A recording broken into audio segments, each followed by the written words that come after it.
Hello guys, welcome back. So today we'll start the figure of merit for unilateral device. So before that, this is the flow diagram. I have already discussed this in my first lecture. So see, uh, till today or till my last lecture, what I have did this part, unilateral part, unconditional stable, and in my last lecture, what I did a way to go from potentially unstable to unconditionally stable circuits. But from next lecture we'll start our bilateral design method, and the most practical or every practical device are bilateral only. Okay, so does this means that the things we have done till today are all like waste of time? No, definitely not, because we have something called figure of merit of unilateral device. And if I want to revise what is unilateral by simple definition is the one way, like I can go from here to this side and I can't come from backward. And bilateral means both the way are open. And in our S parameter language, unilateral means S21 I have because I want to go from port 1 to port 2 because I need the gain.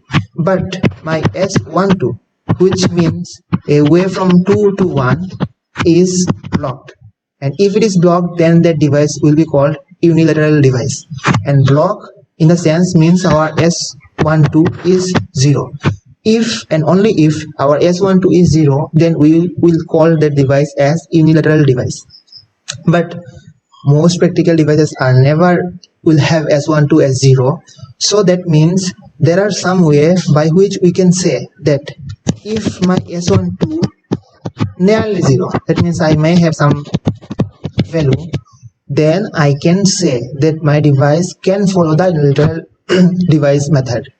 And definitely it will induce some error, but if my figure of merit is okay, then I can design it for unilateral design method. And why we are favoring unilateral design? Because unilateral design is the most simplest and easiest way, and bilateral one is little bit tricky, which we'll see from our next classes. So that's why we always try to see the FOM, figure of merit of our device for unilaterality. If it is maintained, then we'll go for this approach of design. So now the question, how to decide that figure of merit? Actually, we will derive something and then we will say that can it be designed for unilateral or not. So let's derive the unilateral figure of merit here. So you can see this term and I'll derive them. And I guess you know what is GT. GT is your transducer gain, okay? And your GTU is your transducer gain again, but for unilateral case.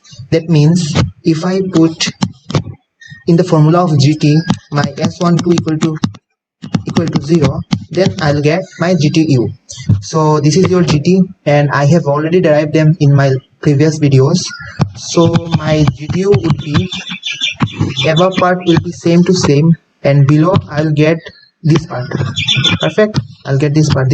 So this part will get cancelled, and this part, only this part which is coming here, will come above. So it will be 1 minus S11 gamma S, 1 minus S22 gamma L. And below what we'll get full parts, this full thing here. Okay, and for simplicity what we did, we converted it to in this form, and here we have put an X equal to this thing. Okay, we just do some manipulation, you get this thing. And if I put X equal to this, then which is nothing but this only. So from here we derive GT by GTU. And why we are deriving GT by GTU? Because we want to design a amplifier from a device which is not unilateral. Perfect, but we want to compare it with the unilateral case, like what is the error here. And you know, in amplifier design part, what we do, we always deal it in our dB sense. Okay, so that means GT minus GTU in dB, it will be my dB of GT, the gain I am getting for a transducer gain, minus, because division turn into minus, it will be dB when we consider it as a unilateral case. So we will get the error. You are getting it, like why we are taking division here, GT by GTU. sense is this only. Okay, and this is not your figure of merit. For figure of merit, what we do, see here, 1 minus x,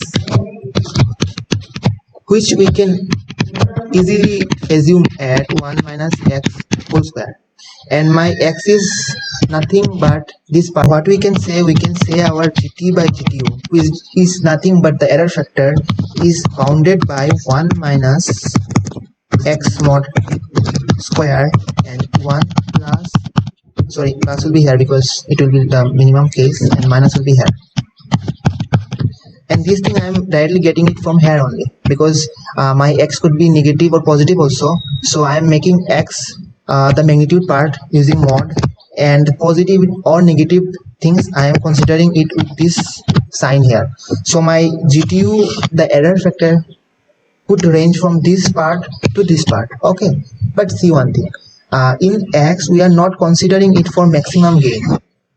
When we take maximum gain, we consider gamma s equal to s11 conjugate, right? In my previous video I have already explained, and our gamma l equal to s22 conjugate. So if I put this thing in my x, then x will be called u, and these are already all are defined in literature. You can take b also, c also, no issue, but as they are in book, so that you can't get confused, so I'm deriving it as in my book only. Okay, so I can say x equal to u when the maximum gain. So my u will be s12, s21, s22 conjugate, and s11 conjugate, and below will be the same thing. Perfect. But I need my modulus part here, so I will mod everything so that conjugate part will go away. And below c, below also it will be mod, because I want whole u mod.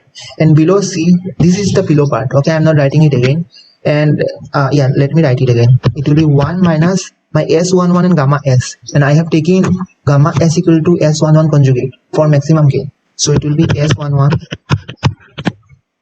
bracket and 1 minus s22.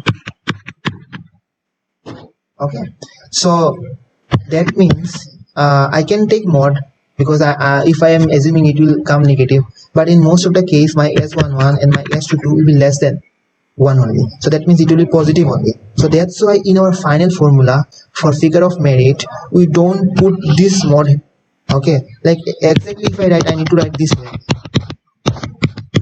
but as I have already taken care of those things, defining my u, I don't put mod in my u. So the final formula would be this is your final formula, and u is called your figure of merit. So let us do one example, little example. Like you got u for one amplifier as 103, okay, or in dB it will be minus 15 dB. So it our formula, and I have already calculated, like if my u is 103, it will be like minus 26 dB, and my gt by gtu and 26 dB here. Okay, sorry, 0.26 dB. So that means the error which I'll induce due to my assumption that this could be designed as unilateral case is plus minus 0.26 dB, or in simple language, my gain which I will derive from this design will be actually below or above the actual gain by 0.26 dB. Okay, and anytime your employer or your customer will say you, like this is the tolerance I can assume in my gain. Like if I define you for 50 dB gain, you can give my point plus minus 0.5 dB. So that means if your figure of merit for unilateral design is inside this range is inside this, then you can simply take the easiest path, and which is unilateral part, unilateral design technique. Okay, so in this topic there is nothing much, and exactly speaking, this we never, like I prefer never doing this assumption, and I always, what I do bilateral design technique. Okay, so I love that technique because that is most correct. So from next lecture I'll try to do the bilateral design procedure, and in next lecture I'll take the maximum gain case. Okay, then it will come GA and GP. Those things I'll do from next lecture. Thanks for your time. Bye bye.